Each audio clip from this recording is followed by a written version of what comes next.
What up, everybody, man? Welcome to another show. Y'all know what it is, man. NBA Talk with Jay, football talk with Jay, sports talk with Jay, all three of them, man. Whatever sport it is, we trying to talk, we trying to beat the market.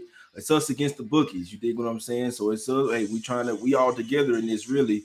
We trying to get this money, man. I got my guy with me from Cali, my LA partner, DJ Big Balls, my guy. For the people that don't know him, don't know you, tell them about yourself, my guy. What up, though? Y'all already know that's my signature. If you don't know me, now you know. You know what I'm saying? Of course, Who Banging Sports Talk on YouTube. That's my home. But you can catch me all over all kinds of shows and stuff, just like my man Jay Money. And, especially when it comes to this college football, man, I cap a lot of sports. College football is one of my favorite. Those that don't know, the Mountain West is one of the conferences that I kind of dial into. And Notre Dame is my favorite team. So I'm always dialed into those. And, I really, Jay Money, just like to come to have fun, kick it with people like yourself, talk about football. We cash a lot of bets. Sometimes we don't cash bets. That's not really the key. Everybody go to the window by themselves. You know what I'm saying? But the key is having some fun, spreading some knowledge, and when I'm on some good stuff, I sure love to share it with everybody.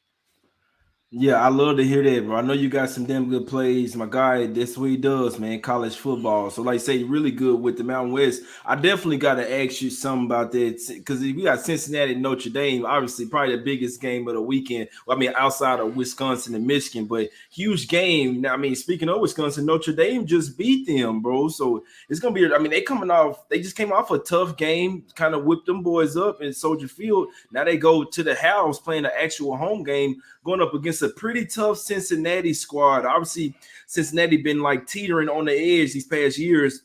This year, them boys looking kind of good, man. What you say? If you got to play on this game, or you riding with your boys, Notre Dame Irish?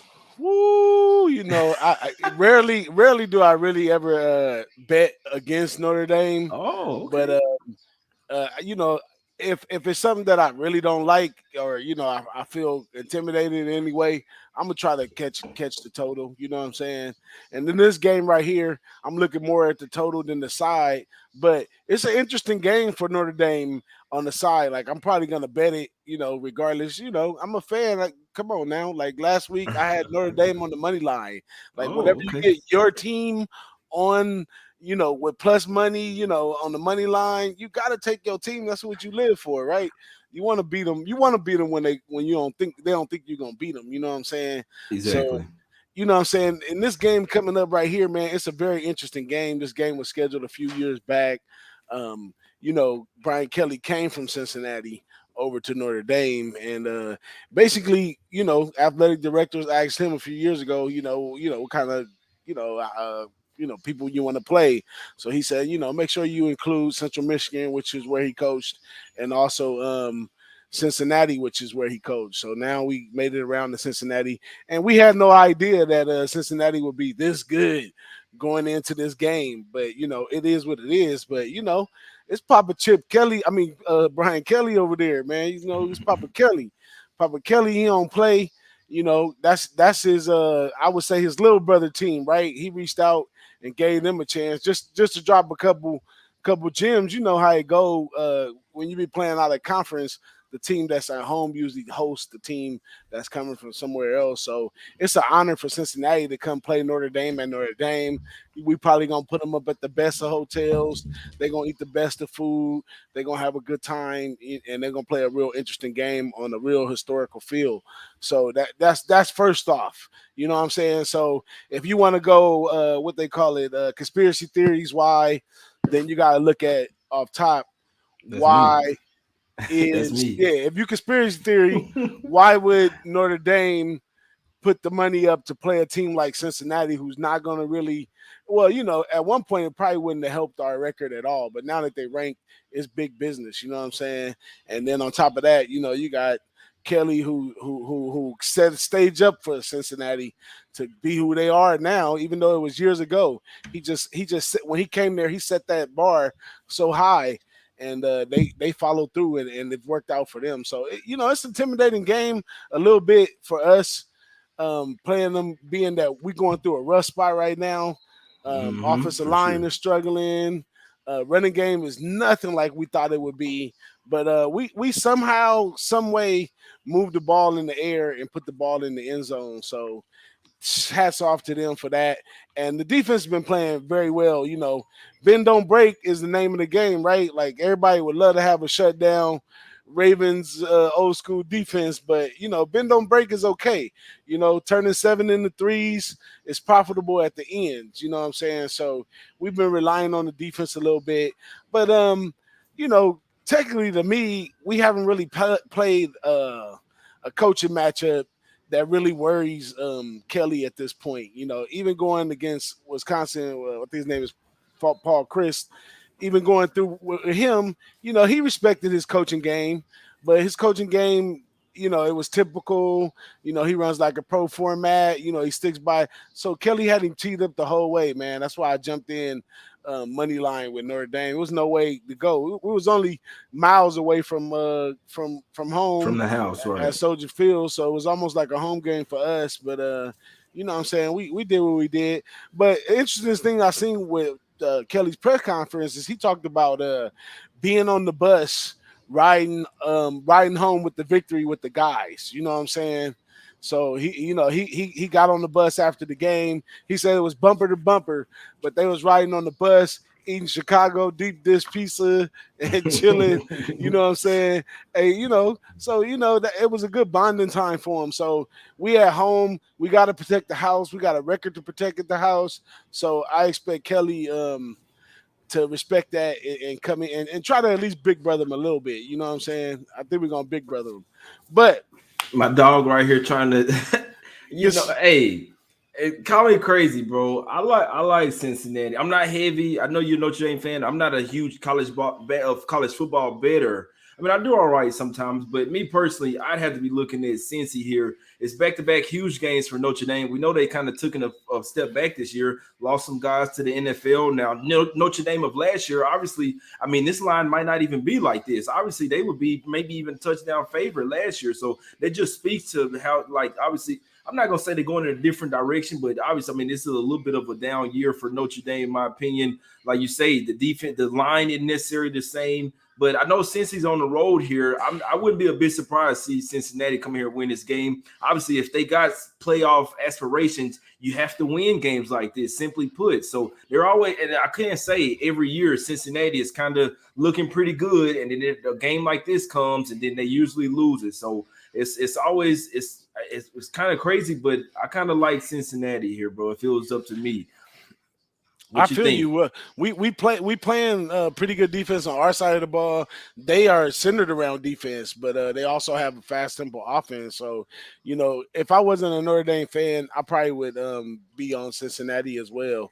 But to state the case for Notre Dame in this one, it's at our house. We the bigger class team. We the better athletes recruitment wise. We inviting them into our house to come play. You know what I'm saying? We got a lot of attributes that lean on our side, but we hurting in some respect at the quarterback, and we cannot Yeah. look past that elephant in the room. You know what I'm saying? But as far as the defense was supposed to be suspect for this year, many people respect the defense at this point. Um, you know, no questions asked about the defense no more. So the main concerns is the offensive line, the running game.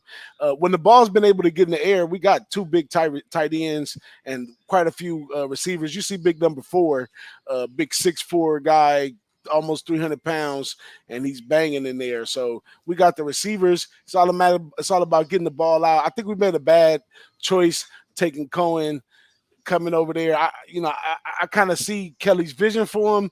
Like, let's go get a guy that wants to throw the ball, that's at a school that won't allow him to throw the ball, and we'll bring him over here and allow him to throw the ball. But if he's not the type of quarterback that's good for throwing the ball, he just ain't good for throwing the ball. So Right. that's what we got with with that quarterback. But we got some backups that's been coming in and doing a good job. And at one point in time, Kelly was willing to run with dual quarterbacks plenty of time before when we had Zaire and what's his name? Kessler and Zaire.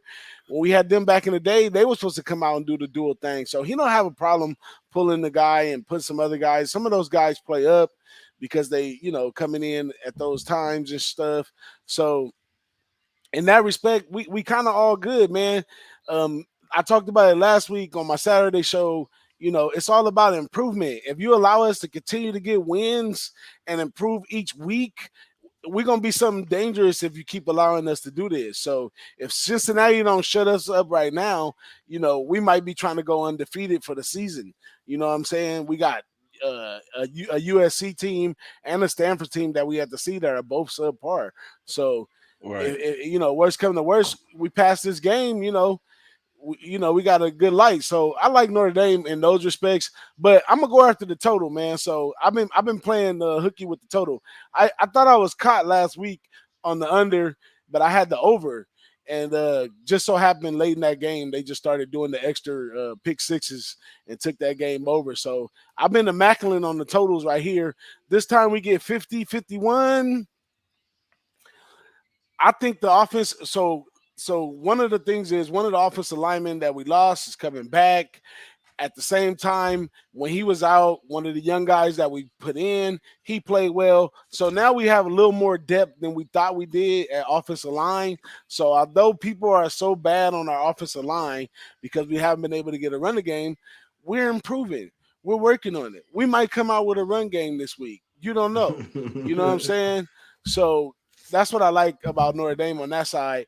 And I think if we're not able to run the ball, then we'll have to pass the ball. And with the passing strategies that Kelly and his team uses, somebody's gonna get open. You know what I'm saying? And the DC that we got right there, anyways, he's a passing guy anyway. So I was leaning over at the beginning of the season. So they went high, I went low. They went low, I went high. Now they try to meet me in the middle with the 51, and I'm feeling I can I'm see feeling it. the over in this game. I can see it hitting the over because Cincy, obviously, they always been a defensive team, but they got some offense now, and that's another reason why I think that this is a new year for them. So, like I say, me personally, I like Cincinnati in this game, bro. I wanted to ask you about another one. We could talk about that Wisconsin and Michigan game since that's probably the second biggest game. Obviously, Wisconsin coming off a loss. Now we got to talk about Michigan. Michigan kind of been subpar every single year, no matter how high the aspirations are. They just don't really seem to meet expectations. Now this year, now there weren't really any expectations on them. Now they getting back to run the ball. They getting back looking like the Michigan team they're supposed to. So it's kind of crazy for me. I lean Michigan here. This is one where it's so even where I probably won't be making the play. Like I know Wisconsin coming off a loss, but we got to look at the Michigan side as well. If they really come to play, if they really are serious this year, then this should be the type of game that they should win. You see what I'm saying? What you I think feel about you. this one? I feel you 100%, man. Shout out to the chat though. My guy Nasty Nate up in there, man. Lotus Scalper and my man Paul says, what do you think about Notre Dame teasing +9 under over 44? You know, I don't, as cappers on these shows, they tell us, the teasers are not the best to bet. That's not something that we Especially want in to be. college. That's not something that we want to be giving out. But as a Notre Dame fan, I like in the game that I think that we might have a little trouble, I like grabbing all those points. And in the game that I'm really on the over, I like lowering it down some more. So, what I'm saying, I'm not going to advocate it, but I'm going to advocate it 100%. But yeah, man, let's go into this Michigan and Wisconsin. So, I've been watching the Michigan train all year. Every year I get all those preview magazines, Athlon, Field Steel, all that kind of stuff. And in those magazines, they talk about all the coaches that's on the hot seat. And of course, Harbaugh's definitely on the hot seat, man. And every year they bring out the hot seat list. You got so many that's going to respond, and you got so many that's not going to respond. And Right. right now, Harbaugh is responding big time. The numbers that he's doing on the ground, running the ball, and if you can run the ball that well, your ceiling is high. You know what I'm saying? As much as they're running the ball, as much success as they haven't running the ball, they continue to meet teams like this and do it like this. They ceiling is high because the run always opens up the pass. So Harbaugh already knows how to do the pass pretty well. But if he can continue to run, then the passes just come open, man. So this is just an opportunity to hop on Michigan train if you ain't been on it before, because you might be this the last stop on Michigan right here. Okay, if you Right. hop on the Michigan train right here and go against a Wisconsin team, who I've been doing the studies, after the games with Notre Dame. So most of the opponents that we play, a lot of them like Toledo, even Purdue. I had a lot of hope in them because a lot of teams come to Notre Dame and they play us and they play at this level. And then even though win or lose, when they go back the following week, they want to go back up to that level. Fairly the teams have a little hangover and stuff with Notre Dame. But this year, all the teams been not covering the game after Notre Dame. Toledo stunk up the field against Colorado State. Mm-hmm. Purdue didn't cover.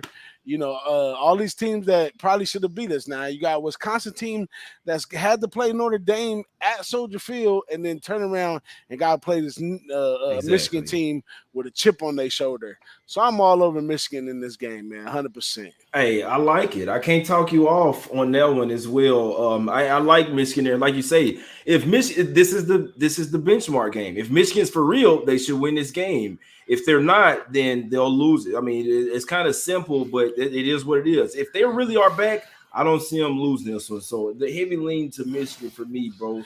And, I and, tell and you, if they able to succeed against a team like Wisconsin, who they see year in year out, that shows that they have a solid difference in them as a team that should carry on. And maybe the from the Ohio rest of the year. States, maybe Iowa, maybe some of the top tier teams over there in the Big Ten, maybe some of those teams they may lose to, but teams that are anywhere subpar or anywhere in between that, they should conquer them this year and at least get a 10-win season. If they can get a 10-win season, that seat might cool off. Right now, they're looking like if they go undefeated up until Ohio State, excuse me, right now, the way the Ohio State defense is looking, I'd say Michigan might have the edge in their win. I want to talk Yep. about now. This is going to be a play for me, bro. This is probably the best look I have on a college football card. I like Nevada plus the points, plus 6.5 over Boise State in this spot. I think Nevada's live to win the game. I like I say, I think that they're going. I think they'll definitely cover this spread. They got a week off, had the bye week, extra time to prepare for Boise. I like Nevada plus the 6.5. I'm always take the points, but me capping this game, I think that they're gonna win this game, but at the very least compete here. I know it's in Boise, all this, but I think Nevada is a different type team this year. They got an NFL type rated quarterback. I think they're gonna compete in this game, if not win outright. But give me Nevada plus 6.5. That's probably like maybe that in LA Tech. I won't be playing mini college football size, but Nevada is definitely the top look for me, my guy. Mountain West guy, what you looking at? What we doing? Man, did you already bet that?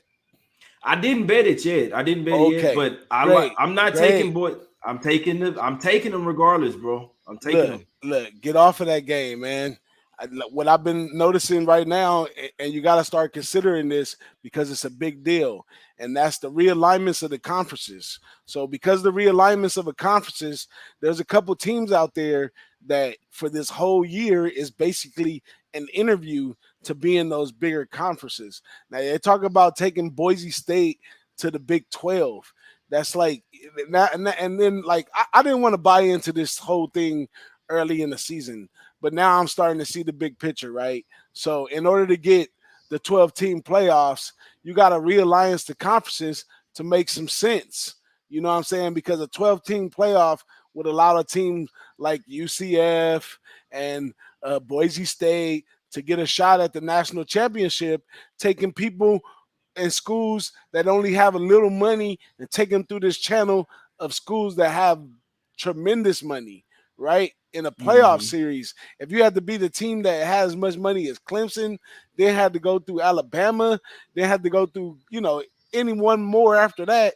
You're talking about, and you was a little team like Boise State, you bladed through those teams and won the national championship. You took your little money, you're not even making that much money taking that route, and you played it against big money the whole time. And that's why they want to realign the conferences so it makes sense. That's why they want to take Oklahoma and Texas, take them over in the SEC. Why? Because SEC is big money up and down the SEC, right?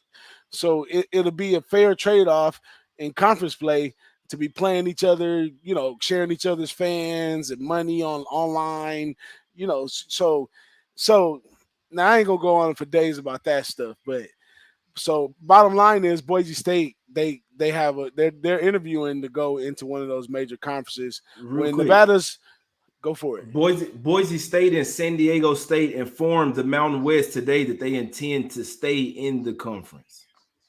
Is that right? I ain't heard that one today.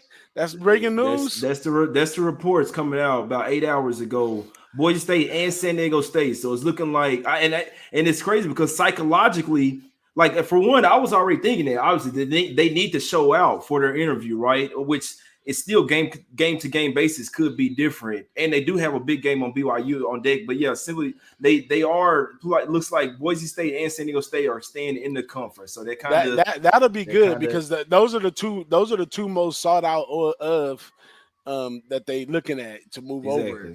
But all that is fine and dandy until the money's on the table, right? And that's right. a while away.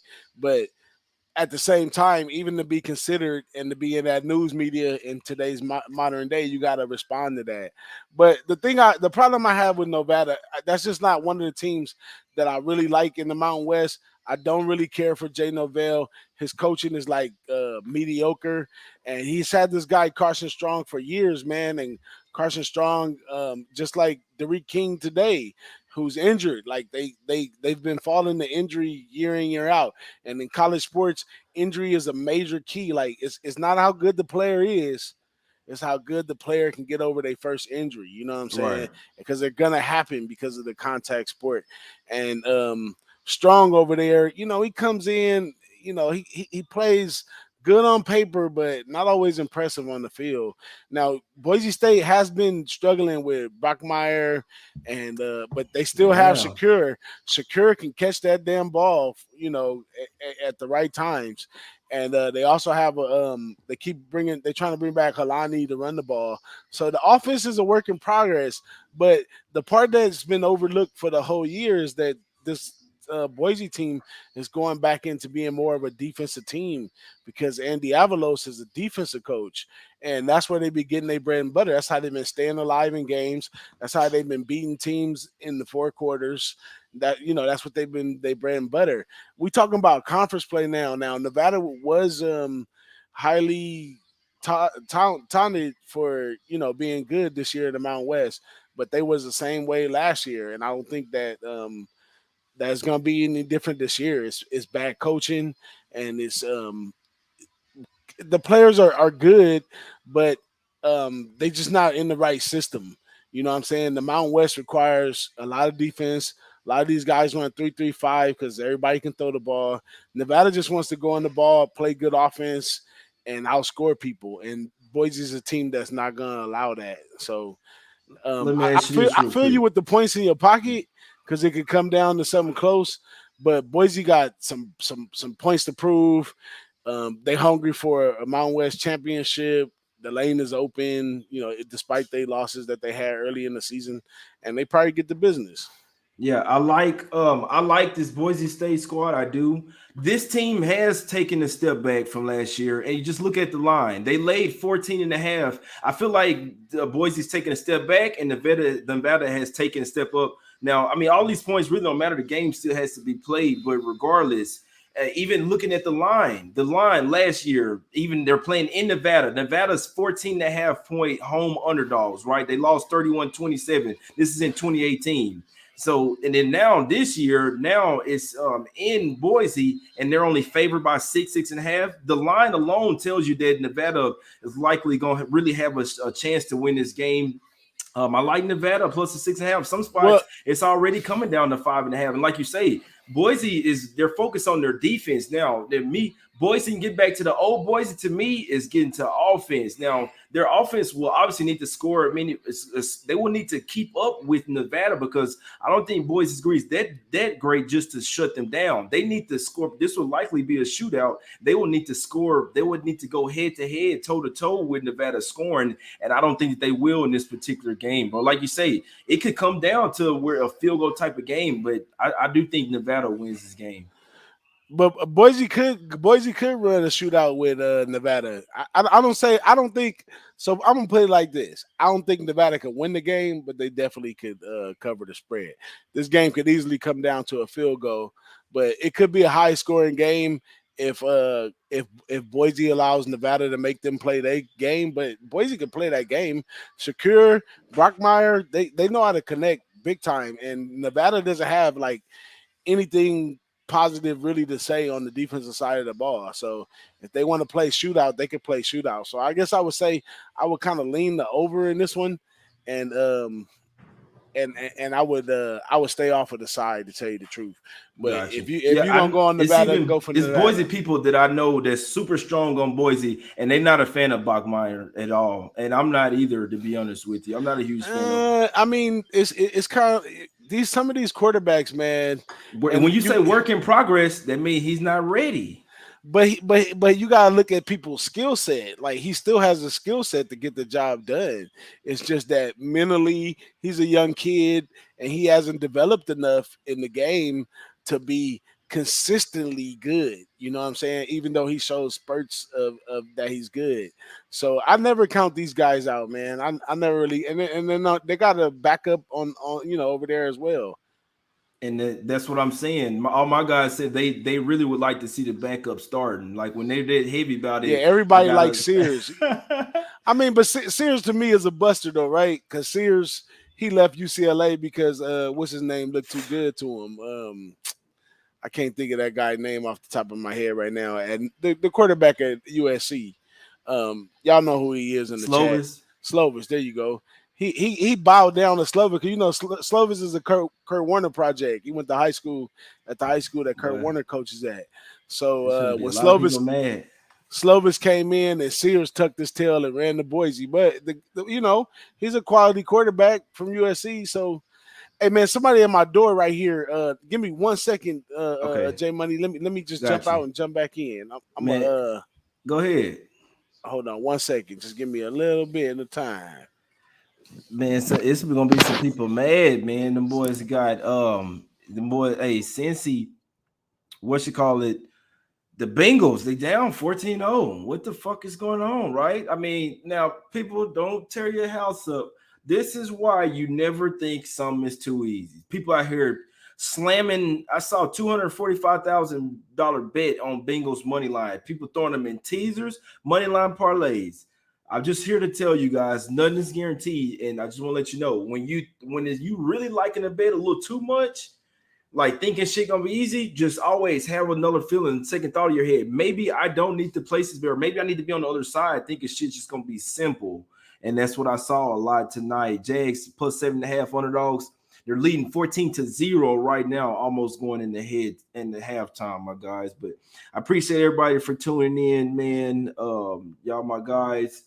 I know I got Big Boss a little long winded, but we're gonna try to get to the rest of these games, man, and get up out of here. Like I say, I know what he's saying, but I like Nevada plus the 6.5, and my guys they like 6.5, and we riding with it. You dig what I'm saying? So if it was me, the top three looks that I have highlighted for college football this week is LA Tech, Nevada, and Cincy, my guys. Big Balls, you want to share with the people what, like, as far as we talking bets here, what you, if you had one bet, or let's go to the best bets, what you For really the like best in bet this for week? this week, man. Ooh, man, I've been thinking about that, man. I kind of have to go over my looks and let y'all tell me what's my best bet, man. Because Okay, what we doing? What's the looks?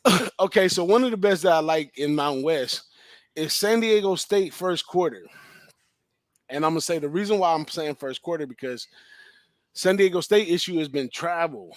They had to go to Hawaii, came back home. They had to go out to what was it, Central Michigan or Central? Yeah, I think it was Central Michigan. So Yeah, they had to go all the way the other way. Brent Brenner, the coach over there, he he said he didn't even go over the travel situation with his team. That wasn't something that was on his mind, even though this is the Mountain West defending champ. You know what I'm Right. saying? So one of the big things about San Jose State, man, is it's the Bay, and they like to party and have a good time out there, man. They have beer nights and all that kind of stuff for the fans and stuff out there. So this is a chance after this little back and forth thing. They caught a bad loss. You know what I'm saying? They barely won in Hawaii. They caught a bad loss over there, Central Michigan. They come home. The fans are there. Uh, it's a good team. Like 8 of these guys on defense stayed behind to play the extra year using the COVID year, just so they continue to play with the team. The problem is the quarterback, Nick Starkel. He's so wishy washy, man. I had a lot of faith in him at the beginning of the year, but now he's kind of flattening out as far as throwing the ball. But these guys on our defense are way tougher than these other guys. Okay, Right. so New Mexico State, they've been doing good. And I seen New Mexico play San Diego State in the first half. They was up 10-0. I Yeah, I seen saw that. that too. I seen I that saw game that. live. I went to that game, and New Mexico State kind of wowed me, right? So then last year I said, maybe we underestimate New Mexico State. They can kind of move the Right. ball. They can get open. They just can't finish. But when you start talking about teams that's going to lay the defense on them, it's a whole nother story because San Diego State was able to come out, score on defense, get the ball moving on offense, continue to stop them, and shut them out the second half. So San Jose State defense is a lot more pressure than San Diego State. San Diego State defense is a scheme. You know what I'm saying? It's a 3-3-5 scheme created by Rocky Long, Hmm. carried over to the coach that they got now. And this San Jose State its defense is talent. It's a cold defensive line. It's a hell of a linebackers.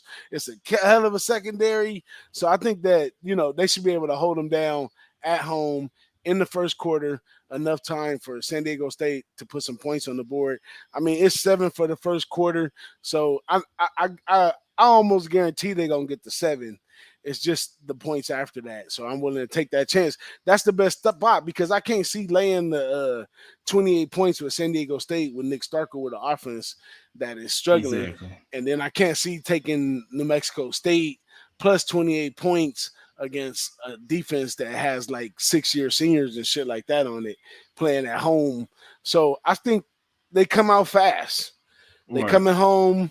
They're excited. They had enough rest. Their girlfriends is there. As my daddy would say, hey, my daddy would say, oh, they got them a little trim. So they back on the field playing good. What you say? A little A trim? little trim. They got them a little trim since they Hey, came back to the house. So they you know ready to what? play. I'm glad you mentioned that, bro. I'm glad you mentioned that because I am one to look the other way. Psychologically. So we talking about San Jose State, right? That's who you Yeah, land San with. Jose State. Yeah. Okay, got you. San Jose State first quarter. I'm one to think, not saying that this bet won't cash, but just psychologically, something I like to do in the NBA. When a team has been on the road for a while and they come to the house, that trim throws them off. Them going to holler like at their girl is a distraction. You see what I'm saying? Now it's different football because football is a team sport, and Exactly. when you that much better, you just that much better. But I'm just saying psychologically, I'm glad you said that because when you've been away from the house for that long and then you come back, it's actually a letdown spot like early on because you hadn't been there. So the people In that you hadn't saw, hey, we basketball, getting back up. Yeah. Now I guess, must say guess I did it a why? few Guess times why? in football. I did But a few times guess in why? football and Think it about cashed, it. but I'm not betting on New Mexico State. I'm telling you that right think now. think think about it. Thinking about it in basketball, I might come home on a Monday, on a Wednesday, and I might come on a Hmm. Monday, got to play on a Tuesday, or come home on a Exactly. Tuesday. That's a nothing day. So after I done traveled playing football, I'm back home on Monday. I might be back Right. home on Sunday. So I done Right. got that over with on Sunday, Monday, or Tuesday. That's done. You know what I'm saying? I'm into playing football by Wednesday, Thursday, Friday, and back on the field. So I think it's a little different from football to basketball. But my dad actually he uses that a lot in basketball though, because Yeah. and then he does like he's like you, like he doesn't always use it to say that they're gonna come out and play good. He uses it to Exactly. play they're gonna come out and play slow, man. Yeah. It happens. They done had a little liquor. You know Yeah, what I'm little saying? party, all type of shit. Yeah, Yeah, no, yeah, New Mexico State. It's kind of crazy because one game will kind of really get you tripping out, and it's not that I thought New Mexico State was good, but I didn't think that San Diego State was as good since they led New Mexico State. Obviously, they was playing around with them, and it's just crazy because that's why bookies set lines. Somebody could be this much better, they don't necessarily mean it'll come. So it's New Mexico State's not that good. They caught San Diego State snapping that day, and with yeah. San Jose State coming off their loss. It may be back-to-back loss, but I know they lost versus Western Michigan, got smacked up. That one, no, but they just went and played Hawaii, didn't they, or what? Who was their last game? Let me check it out real quick before we get to San this. Diego State. I'm not San all the way Jose sure. State. They just Oh, San lost. Jose Yeah, State. Yeah, they play yeah. Hawaii. They Then I just think they play lost. They just Central lost Michigan, 3 to Western Michigan. They lost Western Michigan. three There you to go. 23. It got smacked up. So Yeah, they probably yeah. gonna take some frustration out here. What's But some even other looks you looking at, my guy? also, I'm looking at BYU Utah State. This is one of the ones I might put as one of the best bets as well. And I'm backing BYU in this one. BYU is another one of those teams they interviewing every week right here. We got a Utah State, and I was on Utah State money line when they won a few weeks ago. And I understand what's going on at Utah State right now. They dealing with dual quarterbacks because Bonner be injured, and the backup does pretty good. Good team. I love what Blake Anderson has going on over there. He has a bunch of young guys that believe in him. He had Justin Rice. He has his quarterback Bonner that was at Arkansas State with him. He's came over with him. He has his linebacker Justin Rice, who had left Arkansas State, went to Fresno State, heard he was going to Utah State, went to Utah State, and he the one that stripped the ball for them to win a few weeks ago. So I love what they're doing at Utah State, but this got to stop somewhere, man. Like Blake Anderson's coming into a new conference. BYU used to be a part of the MAC. I mean the Mountain West when it Right. was actually the WAC, right? It wasn't even the Mountain West, but they used to play these teams before, and BYU has showed that they like a level above Boise, and Boise's considered like top dog in Mountain West. So here you got one of the top dogs that ain't even the top dog that's a top dog coming to play right here against this Utah State team. And the show got to stop somewhere. And I think it stops with BYU. The number is kind of high, like the 8.5. That's like pushing it. But maybe the books is leading us towards they know something we don't know, and they trying to bait us to go one way or the other. And I think the way to go in this one is to take BYU. I want to ask you about something. Game that might be some good money to be made in. Now UCLA got off to a really good start to start the year off. Then they had a couple of losses that didn't look so good. I mean, I was on them last week versus Stanford. They come out smacking them, but then they kind of start to let Stanford come back. I'm not too sure about this UCLA squad. Now they are laying 3 at the house, which is a number that I love in football. When they tag those home teams with just that -3. I don't know if you know, but if you really know, you know that they're telling you that those teams are pretty much dead even, pretty much. So, and I really like when it goes down from 3 to 2.5 because that's really indicative that the away team is going to win. And this one's already went down from 3.5 to 3. What you think about Arizona State? Are they coming off a loss? You think they bounce back? Or you think UCLA the real deal? Oh man, this is the interesting game right here. Now I'm gonna give y'all. I'm gonna stay right here with you, Jay, and we're gonna roll the show out with the rest of these games in this category that I have. Bet. So this category is my 4th-year coaches category. So if anybody who follow me know, every year I put out the preview of each team of certain conferences and stuff like that, right? So this right, 4th-year coaches are my favorite. So as anybody who knows a bit about college football, okay, if I become coach of a team, the first year I got the old guys athletes. The second Right. year, my guys are probably red shirts, so I still got the old guys athletes. The third year, my red shirt players are playing, right? I'm implementing my system. I got players that's bought in or not bought in. You know what I'm saying? And it's a process, right? So usually when you get hired as a college coach, they give you the first 3 years to get it right. So the 4th year is crucial, right? And there's the 4th year. This is a prime example of this matchup. Herm Edwards, 4th-year coach. Chip Kelly, 4th-year coach. Both of their seats is hot in a major way, right? Now, I'll Right. give it to Herm Edwards. He's invested in his squad. He went and got who is it? Antonio Pierce. He went and got a NFL ex player star studded coaching staff, right, to help him out. And then he made a couple moves, getting some good athletes at quarterback and on the offense because he came in off top coaching defense like you're supposed to, and did it to the T. So we got to give Arizona State the kudos on defense. But Chip Kelly's a different character, man. Chip Kelly came back to the Pac-12 from the NFL, and he feels some kind of way. He feel like everybody stole my offensive schemes that I had going with Oregon, where he was just beating teams with offense, no defense. Passing schemes that create the run and shoot West Coast offense that we have today. So he Right. comes back into this college thing after not working out in the NFL, and he kind of salty. And you're like, hey man, how am I getting in the game? So he's created some run schemes over there that's working crazy. Like if you really watch some of the new run schemes that he got during the game, it's ridiculous. But this year, with his seat being as hot as it was, they said he wasn't getting across to the players. The people at UCLA, they put money up to get rid of Jim Mora to bring in Chip Kelly because Jim Mora had him, financially backwards. So the alumni said, "I'll dig us out." John Elway and Right. them. You know what I'm saying? Wingstop. All y'all out The there big eating that dogs. Wingstop, y'all help pay for that shit.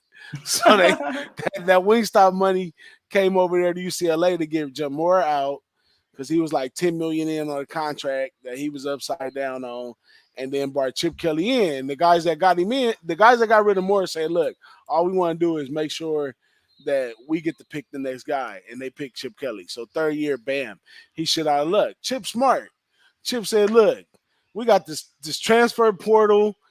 We allowing players to get paid to be players. I'm gonna use this to my advantage. I'm in Los Angeles. I'm in Westwood. I'm steps away from Hollywood and all that, right? Right. So what does he do? He hit the transfer portal hard. He gets defensive players from Notre Dame, Michigan, Alabama, USC, key components, key components in the secondary and on the line to come out here and play defense for him. And guess what? It's really been working for him. He played a Fresno State team with a really good coach and Caleb DeBoer, really good coach over there at Fresno State that kind of has Chip Kelly's number. And that's how he got him again. I wasn't expecting it because of the athletes that was on the field, but he out X'd and O'd them. You know what I'm saying? If you watch the game, he out X'd and O'd them. Right. So I think that this is the real deal. UCLA, they have the quality athletes to come in this one, and I think they just outrun Arizona State. Arizona State offense is just so streaky. They can't really dominate this team right here. But I also lean the over in this one. I think if Arizona State has a chance in this one, then they're gonna put up points, and UCLA gonna come right behind them and match them up, and it's gonna be a shootout to the end. Got you guys. Yeah, what yeah, I want to know but we're gonna go probably about like 15 more minutes. I want to know some more fourth year head coaches Yeah, that you're yeah, looking yeah, at. yeah, yeah. Let's do it real fast, man. I don't want to hold you all day No, because you good. next we got Oregon and Stanford. Mario Cristobal over at Oregon, right? And then you got Brian Shaw at Stanford. Brian Shaw has been playing his pro set dry, seasonless chicken, all mayonnaise, potato salad offense for years, man. And he's been winning by doing that. That's how he beat SC. Beat SC being disciplined, being consistent, continue to do what he do. You're not gonna beat a team like Oregon. Mario Cristobal says this is the best team he's had so far, and it's his fourth year. It's the year when he's supposed to have that team. This team is gonna compete. They may end up top five. They're probably gonna win the Pac-12. So why am I gonna second guess that? I'm gonna rely on recency bias with Stanford, and I'm only having to put a 8 right here. I wish it was a 7.5 or 7, but Right. I'll take it at 8 and give me Oregon and the fourth year coach Mario Cristobal over dull ass Brian Shaw all day. I like that one. I like that one. I know Stanford in theory, this is their back to back. They lost last week. Like I said, I was on UCLA, even gave it out on this same channel. But I took that. You know why I took that, Big Boss? Just real quick. Stanford had been away from the house. They had played, if I'm not mistaken, they had played 3 straight road games, and then this was their first game at the house. That's why I faded them. Took UCLA. It was actually kind of easy. I almost let them come back, but it was, you know what I'm saying, it was actually pretty easy cash first half and full game UCLA. Yeah, I'm not impressed with this Stanford squad. I think they've taken a lot of steps backwards. exactly. And Oregon wants to. They should be able to win by 2 touchdowns if they want to. You gotta think about college football is a thinking man game. So your first non-conference games are pre-scheduled. They fluffed up. They we want to go play against so and so in this stadium. We want to go do this over here. They're fluffed up. Right, We in this week right here. We in the meat and potatoes. We in the right, fifth week. We only got a few non-conference games like baseball got interleague games right right. now. Everything's mostly conference, and what you'll notice in most conferences, and I just mostly do Mountain West, but other conferences, when it comes to conference play, it's from college basketball, things just fall back in line. They was haywire. You thought this team was on top of the world because they played all these big schools that invited them to play them, and they won, and da da da. Then they come to conference play, and they play the same team they've been playing for 30 years, and that team beat them. La di da. So y'all be Exactly. careful for that this year. Don't go use recency bias to your advantage. Don't use it to hinder you. You know what I'm saying? But Exactly. I'm gonna keep going. The other one I got is UTEP and Old Dominion. We Like got a it. UTEP team. Now Texas, right? I like it. UTEP team that's fourth year. Fourth year. They fired Yep. up this year, right? Fourth year coach right here. They playing Old Demon, OD. OD's a fade team off top. Exactly. Old They Dominion trash. OD's a fade team right now. UTEP is at home. They on fire this year. Got to take UTEP in this game. I don't even got the spread on my sheet right Five here. and a half. Five and a half. Open up at like 3.5, 4. Got bet up to five and a Man, half pretty quick. run to the bank. Old Dominion is a fade. And I like UTEP as well. And they're coming off a huge win as well, where New Mexico was no really real pushover. Obviously, they're starting to get a lot better. New Mexico was up on them boys like 14-3 in the first half. And what happens? UTEP comes all the way back and win the game by a touchdown. I think they're gonna come to play. I think they'll smash Old Dominion for that simple fact. No letdown. Keep that going from last week and keep that momentum Okay. going. I like UTEP. Okay. I had UTEP last week over New Mexico, who's a Mountain West team. Why? Because Danny Gonzalez and Rocky Long been at New Mexico 2 years, and Right. UTEP has a 4-year coach. He's just blossomed. I love what they doing at New Mexico. They Danny building. Gonzalez, he took a hold of the offense. Rocky Long has took a hold of the defense. The defense replicas the same defense you see in San Diego State. That it's Rocky Right. Long. Exactly. He's Exactly. the That's mastermind of it, him. right? That's Yeah. him. So in this one right here, UTEP all day, man. Run to the bank with UTEP. I'm gonna give you another one, and this is. I mean, think about this, fellas and ladies, everybody that's in here in the chat. Shout out to the chat, King B. I know you got a whole bunch of questions. We can get through them, but I'm gonna get through these 4-year coaches right here, right. So we got SMU playing South Florida. South Florida's another fade team, big Right. time. Not playing Exactly. nothing like they used to. They used to be a little upsetish, but they're not even upsetish. Like stick to basket. They're not even that good in basketball no more. It They're just trash is. in basketball. You know what I'm saying? So SMU, fourth year coach right here, and we laying 21. Why we laying 21 in the fifth week? Only because the line setters know I couldn't set it no higher. I couldn't set it no higher.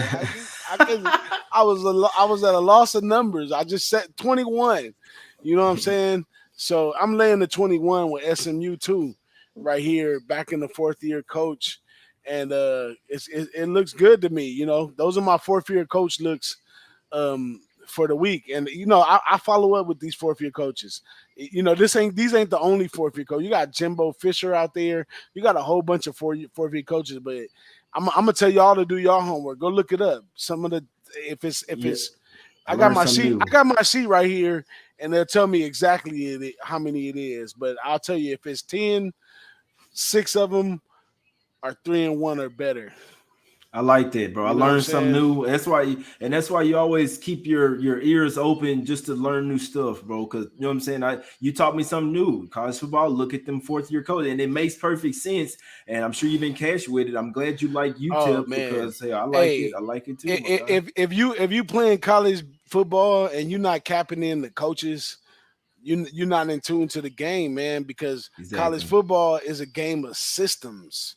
You know what I'm saying? It's how good the coach's systems. I could go get they dealing with 18, 19, 20 years. Do you remember what you was doing at 18, 19? And do you remember how you used to think at 18? So they dealing with 18, 19, 21, 22-year-old kids, man. Right. And they putting them in major systems, major environments, major health programs, major workouts, like major stuff with these young kids, and they react in all kinds of ways. Like one of the biggest ones that I'm on too is injuries in college football.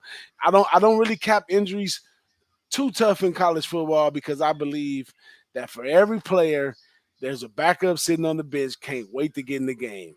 Right. And that's just the total opposite in pro sports, right? If I'm in pro sports and I'm the backup, I make It's a NFL huge minimum drop off. wage, right? I Right. make It's a huge NFL drop off. minimum wage, $637,000 a year, right? And you are the starter. You make $4.3 million a year over 5-year contract. Why the Right. hell do I want to get in the game and play good behind you? Exactly. Nah, You know that's what a I'm good point. saying? That's a damn good So point there, my guy. college. That's why I like college sports better, is because it's They way getting more paid now competitive. though. They They getting getting paid. paid now. Hey, that'll jump back to UCLA, right? So Right. I was like, I was desperate to know, was UCLA the real deal. So when I capped the game all the way, capped UCLA all the way out, and got some local information and stuff. So it's a sandwich spot. It's kind of known. It's called Fat Sal's. They make these wild ass sandwiches with chicken fingers and that they got tenders, French fries, a burger, some other bacon, some more shit on it, right? So these four players that I told you that he went and got. Why Yeah. would you leave Alabama to go to UCLA? Why would you leave Michigan to go to UCLA? Why would you leave Notre Dame to go to UCLA? And why would you shift over from SC to UCLA? SC's in the hood. UCLA is in the burbs. Like you're gonna have problems saying that you was from SC and you went over. That's like going from Crip to Blood. You know what I'm Right. saying? So why would they do these things? Because there's money involved. Because Right. at Fast Sal's, these guys got sandwiches named after them now. You know what I'm Okay. saying? I can dig At the it. local businesses, they got plates and they pictures and all that kind of stuff on the wall. So because of the new rules, they juice that up. It's LA, it's Hollywood, Westwood is near Beverly Hills, y'all. So it's Beverly Hills type rich old money over there. So Yeah. I think that has a lot to it. That's why I think UCLA has the quality athletes and that they the real deal, man. They might not reach top 5, but I think they slide in the top 10. I haven't really looked at their schedule to see what the strength is going to look like. Obviously, they're going to need USC to play a lot better because they got to play them. They're probably going to need to play Oregon either in the championship game or somewhere in the season. But so far, so good. They've played some quality teams. Fresno State was a hiccup, man. It was a hiccup a year ago when they played them, and it was almost the same score. Like it was an over game. It's a bunch of turmoil and all that stuff happened. But I got a little faith in Chip Kelly right here. I can dig it, bro. I appreciate it. That's some damn good info you done dropped us off with. Some knowledgeable info. Anything else, bro? Any other bets you looking at, or anything else you want to get at Um, people before we dip out? One more right here. This one right here was a game that I was initially on the under on it. So when I get on the unders, I kind of go through some stats and I'm looking for teams that are the least amount of plays, passing plays per game, the Right. least amount of plays per game, good defense to go along with that and stuff like that. And those are usually teams that I spot out off top, like, okay, that's a good under situation right there. They can't really do good on offense, and the defense plays really well. What you really want to look for is teams that hold teams passing to 200 yards or less, right? Right. So then, bing, bing, bing, bing, bing, comes all these different teams, right? So we got Bowling Green playing Kent State, which looks like a really good under game because Kent State has been playing excellent defense. Bowling Green is weak as hell on offense, but they can actually play some defense. The under is even set at 56. That the bookies are doing half the work for you, right? That's how I look Right. at it. They're doing half the work for you.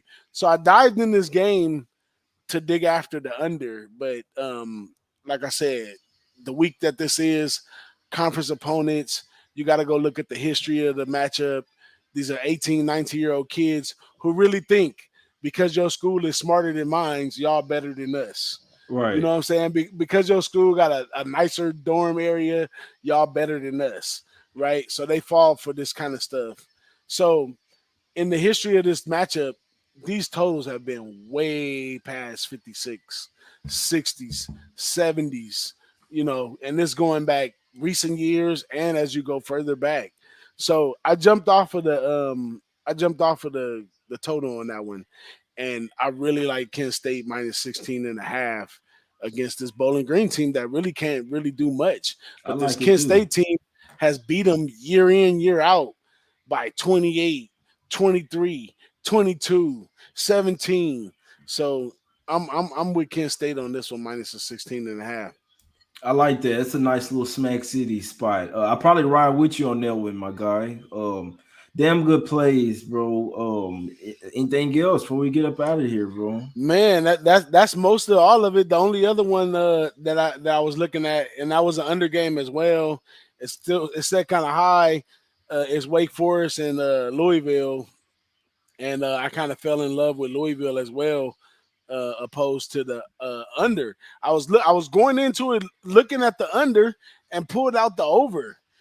But the problem with the over is, so this is the key to my overs in college football. In college football, if I'm gonna take an over, I want the two offenses to have an average of 80 plus passing attempts per game. And this one fell a little bit short with these two because I really wanted to take the over, but it was only at like 60 something between the two. Right. So I reverted over to Wake Forest in this one minus 7. Yeah, I like Wake Forest in that one, bro. I do. I think they're the real deal. I had put a little something on Virginia last week, and I learned real quick that Wake Forest really is real because I was like, oh, they hadn't played nobody. Woo, woo, woo. Shit, they went and Yeah. played somebody on the road, and they smacked the fuck out. I'm talking about Yeah. Virginia couldn't do nothing on defense. So, and I'm not sold on Louisville yet as well. I like the Yeah. quarterback, but their whole offense, I'm not. I don't think that they can keep go touchdown for touchdown with Wake Forest and Wake Forest defense as well. I think they're better offensively and defense, so I like Wake Forest in there, my guy. Yeah, I think the coach over at Louisville probably just a bust at this point. Not that his coaching skills is there; it's probably his recruiting. He just haven't been able to put the athletes on the field Right, that match his talents. Of course, he had who came out of Louisville? Was it Lamar Jackson Lamar or Jackson, yes yeah? sir. He had ever since Lamar Jackson was gone, that program has went from sugar to shit, like my coach used to say, right? And this Wake Forest team looks like the real deal this year too. And the Exactly, reason the part I like about it too is you're getting a 6.5 and a 7, which is a really good number considering like the history of the two teams. This is some bunk ass ACC's play, but I think Wake Forest is the way better team in this one. exactly. Yeah, no, I see Wake Forest catching, my guy. It's just me. I'll go down the list of lanes that I had, which Virginia was already tonight, but Virginia, Illinois, Michigan, Arkansas, Wake Forest, Tennessee. You might be able to scratch it, Tennessee. Just written down Cincinnati, Nevada, LA Tech, Nebraska, UTEP, Washington, Arkansas State, and Kent State, my guys. That's what I got written down. And like I say, man, we trying to cash. Y'all know what I always do. I always wait till Saturday morning to bet my college football's official. So I will be live again on Saturday morning with some college officials. I'm going live again tomorrow on YouTube and Twitter as well with my guy knows the guy with even more college football talk, man. Y'all know what it is. That's my guy, DJ Big Boss. Go and follow him on Twitter at DJ Big Boss. Follow or subscribe to our YouTube channel as well, bro. Who Banging Sports Talk. Y'all know what it is, man. We all trying to cash, bro. It's us against the bookies. I'm your host, Jay Money. We all trying to cash, man. I appreciate everybody for tuning in. All love and respect, and we out, my guys. For sure, man. Thanks for having me, man. Appreciate y'all for showing up.